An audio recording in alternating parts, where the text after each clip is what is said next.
Aujourd'hui, nous explorerons l'une des histoires les plus émouvantes de la Bible, celle de Jacob, aussi connu sous le nom d'Israël, rejoignant son fils Joseph en Égypte. Après des années de séparation et de douleur, ce père et son fils se retrouvent, marquant le début d'une nouvelle ère pour la famille d'Israël. Genèse 45 versets 1 à 3. Joseph ne pouvait plus se contenir devant tous ceux qui l'entouraient. Il s'écria, « Faites sortir tout le monde !» Et il ne resta personne avec Joseph, quand il se fit connaître à ses frères. Il éleva la voix en pleurs. Les Égyptiens l'entendirent, et la maison de Pharaon l'entendit. Joseph dit à ses frères, « Je suis Joseph. Mon père vit-il encore ?» Mais ses frères ne purent lui répondre, car ils étaient troublés en sa présence. Après tant d'années, Joseph, devenu un homme puissant en Égypte, révèle enfin son identité à ses frères. La douleur du passé laisse place à une émotion intense. Joseph rassure ses frères, leur expliquant que tout ce qui est arrivé faisait partie du plan divin pour sauver leur famille de la famine. Il les envoie chercher leur père Jacob pour qu'ils s'installent tous en Égypte. Genèse 45 versets 7 à 8.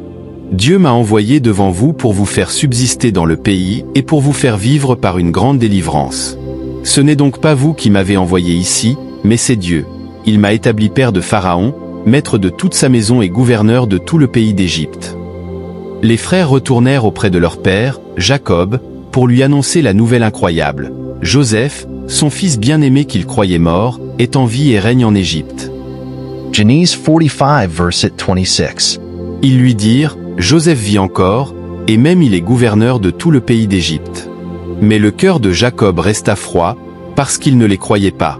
Jacob, d'abord incrédule, est bouleversé lorsqu'il réalise que son fils est vraiment vivant. Il décide alors de partir pour l'Égypte afin de le revoir avant de mourir. Genèse 45 verset 28. Alors Israël dit, « C'est assez. Joseph, mon fils, vit encore.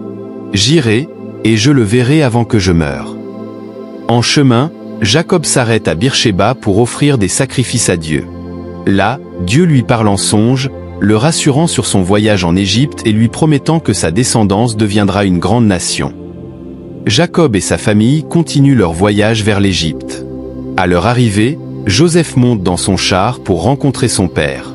Cette rencontre est empreinte de profondes émotions. Genèse 46 verset 29.